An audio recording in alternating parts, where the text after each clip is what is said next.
Bismillahirrahmanirrahim. Assalamualaikum warahmatullahi wabarakatuh. Alhamdulillah kita masih diberikan kesehatan dan umur yang panjang sehingga kita masih dapat melaksanakan aktivitas di tengah pandemi yang sedang melanda saat ini.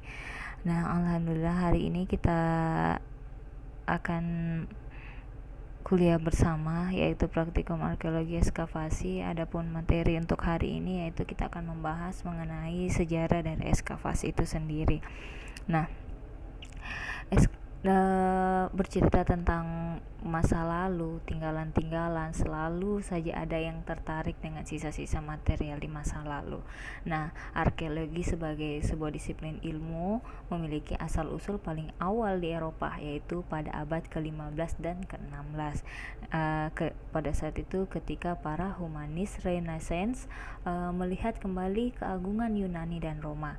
Nah, para paus, kardinal, dan bangsawan Italia pada abad ke-16 mulai mengumpulkan barang antik dan mensponsori penggalian untuk menemukan lebih banyak lagi karya seni kuno. Nah, para kolektor inilah yang ditiru oleh orang lain di Eropa Utara yang juga tertarik pada budaya antik. Nah, semua aktivitas ini bagaimanapun masih bukan arkeologi dalam arti yang sebenarnya. Hal ini lebih seperti yang disebut sebagai seni mengoleksi. Nah, adapun pada masa Mediterania di Mediterania dan Timur Tengah, arkeologi tepatnya mulai diminati pertama kali pada orang Yunani dan Romawi, dan pertama kali dikembangkan di Italia abad ke-18 pada penggalian kota Romawi Pompei dan Herculaneum. Nah, arkeologi klasik didirikan atas dasar ilmiah karya Heinrich Schliemann yang menyelidiki asal-usul peradaban Yunani di Troy dan Mykenae pada tahun 1870-an, dan dari Bilioti di Rhodes pada periode yang sama, dan dari Institut Arkeologi Jerman di bawah Ernest Curtius di Olympia dari tahun 1875 hingga 1881, dan dari Alexander Conze di Samothrace pada tahun 1873 dan 1875. Nah, Conze ini adalah orang pertama yang memasukkan foto-foto dalam laporan publikasinya. Nah, Schliemann bermaksud untuk menggali di Kreta tetapi tidak melakukannya, dan pelaksanaan itu diserahkan kepada Arthur Evans dan mulai bekerja di Knossos pada tahun 1900, dan untuk menemukan peradaban Minoan, nenek moyang Yunani klasik.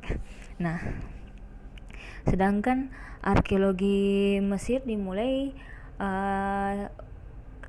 pada saat dengan invasi Napoleon ke Mesir pada tahun 1798. Nah, Napoleon membawa serta para sarjana yang mulai bekerja untuk merekam peninggalan arkeologi dari negara tersebut. Nah, hasil pekerjaan para sarjana tersebut diterbitkan dalam sebuah buku dengan judul Description the Egypt tahun 1808 sampai 1825. Sebagai hasil dari penemuan yang dibuat oleh ekspedisi tersebut, Jean-François Champollion mampu menguraikan tulisan Mesir kuno untuk pertama kalinya pada tahun 1822. Nah, penguraian ini yang memungkinkan para sarjana untuk membaca banyak tulisan yang ditinggalkan oleh orang Mesir, yang merupakan langkah maju besar pertama dalam arkeologi Mesir. Nah, permintaan barang antik Mesir menyebabkan perampokan makam yang terorganisir oleh orang-orang Giovanni Battista Belzoni. Nah, adapun era baru dalam penelitian arkeologi yang sistematis dan terkontrol dimulai dengan orang Prancis. Auguste Mariette juga mendirikan Museum Mesir di Kairo. Kemudian arkeolog Inggris Flinders Petrie yang mulai bekerja di Mesir pada tahun 1880 juga membuat penemuan besar di sana dan di Palestina selama masa hidupnya. Nah, Petrie mengembangkan metode penggalian sistematis. Prinsip-prinsip yang dirangkumnya dalam sebuah buku yaitu Metode dan Tujuan Arkeologi tahun 1904. Nah, Howard Carter dan Lord Carnarvon membuat penemuan paling spektakuler dalam arkeologi Mesir, yaitu penemuan makam Tutankhamen pada tahun 1922. Nah, untuk arkeologi Mesopotamia juga mulai sibuk menggali gundukan dengan harapan menemukan harta karun dan karya seni, tetapi dilakukan secara bertahap pada tahun 1840-an. Nah, hal ini kemudian digantikan dengan penggalian yang telah direncanakan dengan baik, seperti yang dilakukan oleh orang Prancis, Paul-Émile Botta, di Nineveh, di situs Nineveh dan Khorsabad, dan yang dilakukan oleh orang Inggris, Austin, kemudian Henry Layard di Nimburg, situs Nimburg, di situs Kuyunjit, situs Nabi Yunus, dan situs-situs lainnya. Nah, catatan populer Layard tentang penggaliannya dibukukan dengan pada sebuah buku dengan judul Nineveh and its Remains tahun 1849. Nah, buku ini menjadi yang paling awal dan salah satu buku terlaris arkeologi yang paling sukses. Nah, pada tahun 1846 Henry Krewicke menjadi orang pertama yang menguraikan tulisan mengenai Mesopotamia, dan menjelang akhir abad ke-19 penggalian sistematis telah dilakukan sehingga penggalian tersebut berhasil mengungkapkan orang yang sebelumnya tidak dikenal, yaitu orang Sumeria ternyata pernah tinggal di Mesopotamia sebelum orang Babilonia dan Asiris. Nah, penggalian Sumeria yang paling mengesankan juga adalah penemuan makam kerajaan di Ur oleh Leonard Woolley pada tahun 1926. Nah, langkah awal dari arkeologi. Perkembangan arkeologi ilmiah di Eropa abad ke-19 dari antikuarianisme dan pengumpulan harta karun 3 abad sebelumnya disebabkan oleh 3 hal, yaitu revolusi geologis, revolusi antikuarian, dan penyebaran doktrin evolusi. Nah, geologi mengalami revolusi pada awal abad ke-19 dengan penemuan dan demonstrasi prinsip-prinsip stratigrafi uniformitarian, yaitu yang menentukan usia sisa-sisa fosil berdasarkan lapisan yang mereka tempati di bawah bumi, oleh William Smith, Georges Cuvier, dan Charles Lyell. Nah, Lyell dalam bukunya yang berjudul Principle of Geology tahun 1830 sampai 1833 dalam buku tersebut mempopulerkan sistem baru ini dan membuka jalan bagi penerimaan besar manusia purba. Nah, Charles Darwin menganggap prinsip Lyell sebagai salah satu dari 2 karya geminal dalam pembentukan idenya sendiri tentang evolusi. Nah, perkakas batu awal telah diidentifikasi di Eropa sejak pertengahan abad ke-16, bahwa mereka bagaimanapun lebih tua dari 4004 sebelum Masehi. Nah, tanggal asal-usul manusia menurut kronologi Alkitabiah tidak dikenali sampai akhir abad ke-18 ketika John Frere menyarankan usia yang tepat untuk artefak yang ditemukan di Suffolk di Inggris berdasarkan lokasinya pada strata yang tertentu.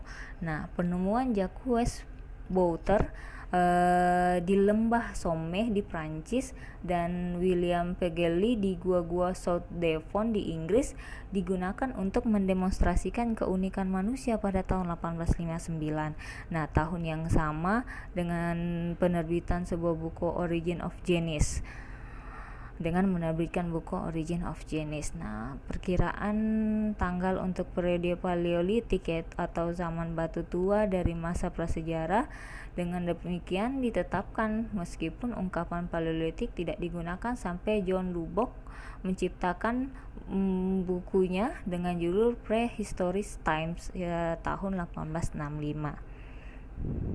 Setengah abad sebelumnya, para arkeolog Skandinavia telah menciptakan revolusi dalam pemikiran kuno dengan mendalilkan atas dasar arkeologi tahapan teknologi yang berurutan di manusia masa lalu.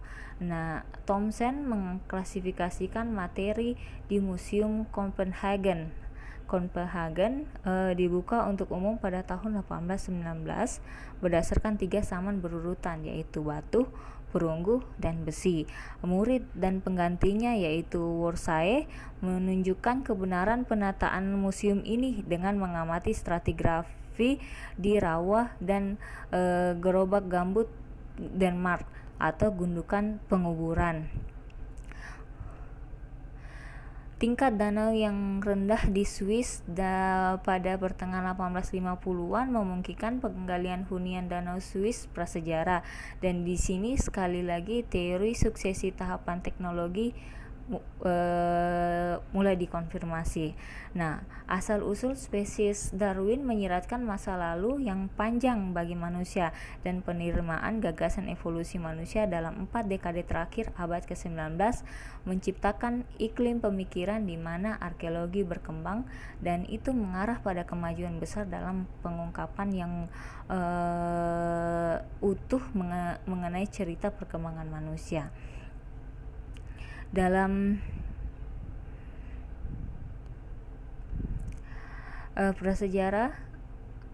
dalam masa prasejarah, Lubbock memperluas sistem 3 usia Thomson dan Worsae menjadi sistem 4 usia, membagi zaman batu menjadi periode lama dan baru atau Paleolitik dan Neolitik. Nah, dalam seperempat terakhir abad ke-19, penemuan Paleolitik yang luar biasa terjadi di Prancis dan Spanyol. Ini termasuk penemuan dan autentikasi karya seni pahat dan lukisan gua dari zaman Paleolitik atas, sekitar 30.000 sampai kurang lebih 10.000 sebelum Masehi. Nah, ketika Marcelino de Sautuola menemukan lukisan gua di Altamira, Spanyol pada tahun 1875 sampai 1880, sebagian besar ahli menolak untuk percaya bahwa lukisan itu adalah lukisan Paleolitik. Tetapi setelah penemuan serupa di Les Assises di Prancis sekitar tahun 1900, mereka diterima seperti itu, seperti apa yang diungkapkan sebelumnya, dan diakui sebagai salah satu penemuan arkeologi yang paling mengejutkan dan sangat menarik. Nah, penemuan serupa terus berlanjut di abad ke-20 dan yang paling terkenal adalah di Lascaux, Prancis pada tahun 1940. Nah, selama seperempat terakhir abad ke-19, penggalian situs prasejarah dan Romawi oleh Jenderal A.H. Pitt Rivers di Cranbourne, Casse, daerah Dorset, meletakkan dasar-dasar teknik bidang arkeologi ilmiah yang modern, dan kemudian dikembangkan dan diperbaiki di Inggris dan Wales oleh Sir Mortimer Wheeler dan Sir Cyril Fox. Nah, kemudian perkembangan di abad ke-20 dan saat ini, abad ke-20 menyaksikan perluasan arkeologi di luar wilayah dekat timur, Mediterania, dan Eropa ke bagian lain di dunia. Nah, pada awal tahun 20-an, penggalian di Mohenjo-daro dan Harappa di Pakistan saat ini mengungkapkan keberadaan peradaban prasejarah Indus. Nah, pada akhir tahun 20-an, penggalian di Anyang di Tiongkok Timur membuktikan keberadaan budaya Tiongkok prasejarah yang dapat diidentifikasikan dengan dinasti Shang pada catatan Tiongkok awal. Nah, saman batu telah dijelaskan dan dipelajari di seluruh dunia. Di antara penemuan paling sensasional adalah penemuan LSB-Leakey yang menemukan perkakas batu dan sisa-sisa kerangka manusia purba yang berusia 2 juta tahun di Ngarai Olduvai di Tanzania.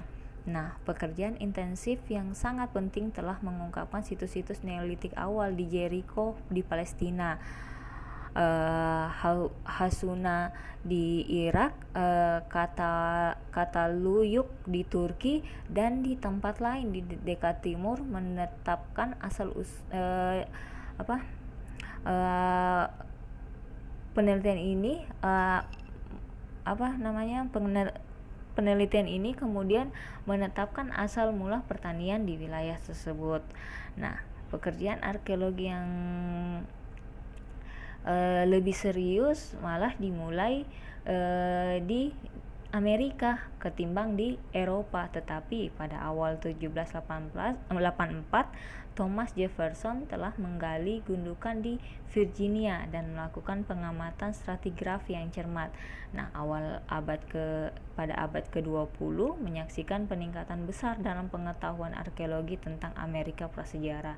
Nah, dua kemajuan yang mengejutkan adalah penemuan asal-usul tanaman peliharaan termasuk jagung di Amerika Tengah dan peradaban Olmec Meksiko tahun 1000 sampai 300 sebelum Masehi, yang tertua dari peradaban dunia baru dan mungkin induk dari semua peradaban yang lainnya. Nah, pertumbuhan yang luar biasa dari karya arkeologi berarti pembentukan arkeologi sebagai disiplin akademis. Nah, beberapa universitas saat ini kita temui dan banyak profesornya sudah membentuk departemen atau jurusan-jurusan arkeologi. Nah, sekarang ada sejumlah besar juga jurnal-jurnal di bidang arkeologi serta buku dan karya-karya ilmiah lainnya. Oke.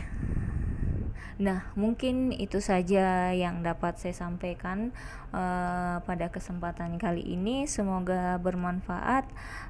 Wassalamualaikum. Kurang dan lebihnya mohon dimaafkan. Wassalamualaikum warahmatullahi wabarakatuh.